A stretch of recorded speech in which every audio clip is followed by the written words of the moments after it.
अगर आप British rule का पीरियड कंसिडर करें from battle of Plassey victory in 1757 against Nawab of Bengal Nawab Sirajuddaulah to 1947, तो ये पीरियड को बनता है 190 ईयर्स का। बट उनकी क्या लेगेसी थी इंडिया में, और what did it really mean for the people of India. तो आज थोड़ा सा उसमें देखेंगे the good bad and the shocking. अगर आप लोगों ने मेरी पहले वीडियोस भी देखी हों, so mostly I try to present facts supported by data और न्यूमेरिकल एनालिसिस। तो आज भी ज़रा हम इन टर्म्स ऑफ नंबर्स देखेंगे the negative and the positive impacts of the British rule in India. तो let's start with the negative side. तो one clear the first और most important aspect of the British rule was the economic drain.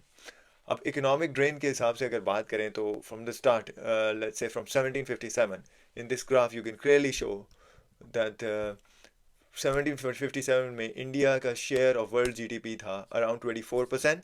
और आप you can देख रहे हैं कि कितना स्टीप डिक्लाइन हुआ ओवर दिस 190 ईयर पीरियड। और बाय 1947 वाज अराउंड 4%, 3%, 4%। तो it was a very sharp decline. और उसकी वजह ये थी कि ब्रिटेन ने सिस्टमेटिकली डी इंडस्ट्रियलाइज किया इंडिया को to boost their own industry. और इसकी वजह से जो है वो इकोनॉमिक ड्रेन इंडिया का बहुत ज़्यादा देखने को मिला। अब इस पे मैं second part of the video पे I will do a more detail analysis of this wealth drain, कहाँ कहाँ हुआ, कितना हुआ annually, decade wise. So stay tune for that. The second part I want to cover on the negative impacts of the British rule in India, वो है जी famines और death। तो बहुत ज़्यादा कहत जिसे हम कहते हैं पड़े। और इट इज़ एस्टिमेटेड कि एटलीस्ट तो 35 मिलियन पीपल जो हैं उनकी डेथ हुई थी because of famines during different times in the British rule over this 190 year period. और इसमें से बहुत ज़्यादा प्रिवेंटेबल भी थे। अब अगर हम बंगाल फैमिन को लगा लें 1943 के, उसमें ही अलोन 3 मिलियन पीपल जो है वो दे डाइड। अब उसकी one of the reason it was major reason को जो विंस्टन चर्चिल जो उस वक्त के ब्रिटेन के प्राइम मिनिस्टर थे, he diverted food to British troops और एक्सपोर्ट मार्केट्स की तरफ, even as people starved in India in Bengal. तो that was very common during the entire British rule in India. अब तीसरा जो पॉइंट मैं करना चाहता हूँ वो टैक्सेस है। और टैक्सेस जो है under the British permanent settlement act, India Indian farmers जो है वो basically they lost the ownership of their land. और by 1800s half of India's revenue came from land taxes. जो अगर पेजेंट्स की अगर बात कर लें तो peasants paid up to 50% of their income in taxes. तो लैंड टैक्स रेवेन्यू और लोगों का जो अपना टैक्स रेवेन्यू वो कई जगह 50% तक जाता था। तो ब्रिटेन बेसिकली एक्सट्रैक्टेड मनी और extorted money from land tax revenues and other tax revenues. और उसकी वजह से जो नेक्स्ट है इम्पैक्ट वो पॉवर्टी है। वो poverty was wide spread during the British rule in India. और इसमें अगर पीक की बात करें तो it is estimated that in 1871 80% of Indians live below the poverty line. ये आप इम्पैक्ट देख रहे होंगे इन्हीं सब चीज़ों का जो मैं बता रहा हूँ। और फाइनली अगर हम लिटरेसी और एजुकेशन की तरफ भी देखें तो लिटरेसी एजुकेशन के हिसाब से अगर देखा जाए तो in 1947 when British left India, उस वक्त इंडिया का overall literacy rate it is estimated कि वो सिर्फ 12% था। और that is after 200 years, almost 200 years, 190 years of British rule. और उससे हमें क्लियरली अगर अंदाज़ा होता है their focus was only on producing clerks for the empire and not on mass education. तो यही ग्राफ में अगर आप देख रहे हैं परसेंटेजेस वेर एप्लीकेबल और मिलियंस वेर एप्लीकेबल। पावर्टी 1871 में जैसे मैंने बताया was at its peak around 80%। और यही लिटरेसी रेट जो है when British left India was around 12%, which is also quite shockingly remarkable। अब हम थोड़ा सा देखते हैं the good part of the British rule in numbers again. उसमें पहला जो क्लियरली हम सबको नज़र आता है विच British people even today boost about it a lot was the railway infrastructure. अगर देखा जाए overall around 65,000 kilometers of railway was built under this British rule by 1947। और ऑब्वियसली उसमें उनके ट्रेड बेनिफिट्स भी थे और उनकी एम्पायर बेनिफिट्स भी थे रिलेटेड। बट नेचुरली इंडिया और इंडियंस भी बेनिफिट हुए because of that. By the time India gained independence in 1947, India had the fourth largest railway network in the world. So this was a very clear benefit of the British rule in India. जो second good part की तरफ आए वो जी irrigation development है. अब इसी में भी अगर 1947 का रेफरेंस लें हम, by the time they left around 27 million acres of land was under irrigation. और अगर उसमें अगर रेफरेंस और स्टार्टिंग पॉइंट लें वो है जी 1800. it was almost nothing under irrigation around 1800. So from 1800 to 1947, going up to around 27 million of acres of irrigated land was also a very good achievement from which India benefited clearly even after independence. और जो जो third good point मैं highlight करना चाहूँगा of this rule was modern institutions. अब उसमें clearly जो पाकिस्तान में भी है सिविल सर्विस और या इंडियन सिविल सर्विस लगा लें, जुडिशरी लगा लें, कॉडिफाइज लॉज, ये still they influence India, Pakistan, Bangladesh in equal numbers. और बहुत सारे educational institution were develop during this British rule as well. और उसकी वजह से ऑब्वियसली जो इंग्लिश का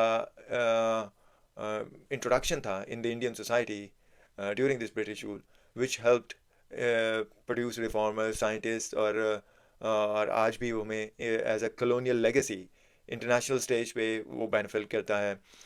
having English as our second language benefits us a lot in both in Pakistan, India, and even in Bangladesh for that matter.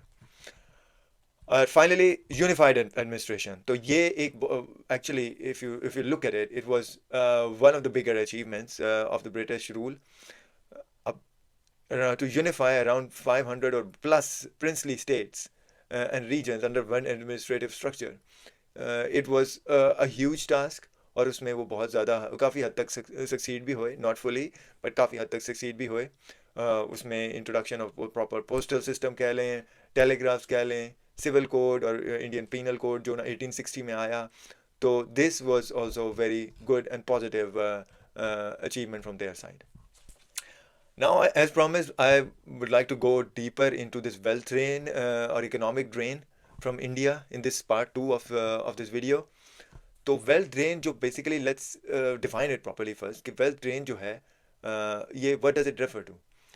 तो ये it refers to the fact that during the period of this British rule 190 years period, this was a systematic transfer of resources, profits, taxes from India to Britain without equivalent returns.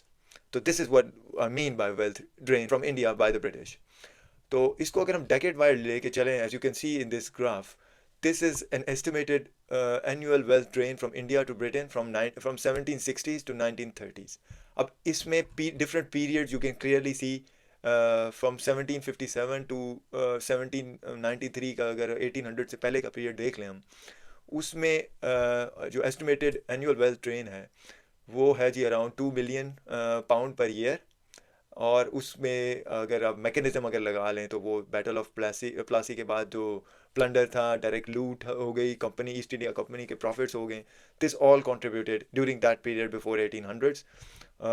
अब 1800 से लेके 1850 1860 का अगर period लगाएं तो उसमें estimated wealth drain जो है वो 5 to 10 million pound per year के करीब हमें मिलती है. और उसमें जो वही है रेवेन्यू सरप्लस हो गया, एक्सेसिव टैक्सेशन मैकेनिज्म था इसमें, और ट्रेड इम्बैलेंसेस जो थे ड्यूरिंग दिस पीरियड हमें मिलते हैं. अब उससे जो नेक्स्ट 30 years का पीरियड लगा लें जिसमें बगैर जंप आई 1850s ऑनवर्ड्स, उसमें 15 million to 25 million estimated annual drain per year हम देखते हैं. That was in terms of mechanism was crown rule. उसमें पेंशन सैलरीज भी ब्रिटेन की यहाँ से आना शुरू हो गई और ऑब्वियसली प्रॉफिट्स तो थे ही ड्यूरिंग दैट पीरियड. तो अब it reached its peak in 1930s where it went to almost 40 million, around 40 million pound per year. और mechanisms वही थे, but on top of that remittances, exchange rate manipulation, और यहाँ पे हमें आके obviously towards the end जो Britain के war expenses थे that was also being paid by India. तो ये तो हो गया जी estimated wealth drain during that period of time. मगर मैंने सोचा इसको प्रेजेंट किया जाए to in terms of inflation adjusted figures in today's figures. तो ये तो अगर आप ग्राफ देखें in today's figures what does it mean. 2 to 40 million per year जो है becomes around 40 to 800 million pound per year in today's figure. This graph presents today's figures. अब 1760s के जो पिछली ग्राफ में हमने देखा था 2 million pounds per year, it becomes 40 million pound per year. और 1930s का जो हमने देखा था 40 million pound per year, that becomes 800 million per year in today's inflation adjusted figures.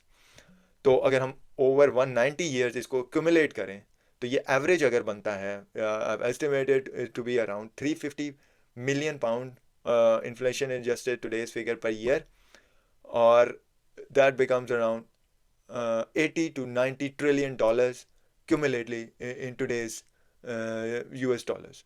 So this is the magnitude. I wanted to give the magnitude of British wealth drain from India in today's figures, which comes out to be 80 to 90 trillion US dollars. और वो depend करता है exchange rate पे और compounding पे, but ये था उनकी वेल्थ ड्रेन की लेगेसी. और इससे आप अंदाज़ा लगा सकते हैं how much they drained India of resources of money, और उसकी वजह से बहुत ज़्यादा नेगेटिव स्पायरल आए इकोनॉमी पे दोनों कंट्रीज़ की, Pakistan, India, even Bangladesh later on, और बहुत ज़्यादा चीज़ें उसकी हम आज भी उससे सफ़र कर रहे हैं. अब हिस्ट्री जो है obviously as a close out I would say कि history is not always black and white. इसमें बहुत सारे ओपिनियंस हैं हर एक के एज वेल. उसमें हम I just wanted to give an a flavour of good and the bad of the British rule in India. अगर हम देखें over 190 years period, India actually transformed from a wealthy, self-sufficient region to a colony which was marked by poverty and struggle in the end. But furthermore, जो Britain ने किया in the end before leaving, they also divided India along religious line. वो हम एक बाद में cover करेंगे in partition videos, in subsequent history videos, so stay tuned for that. जैसे मैंने कहा, history is not black and white, it is also measured in numbers. अब what matters is how we understand it, how we learn from it, and we move forward from it. Thank you.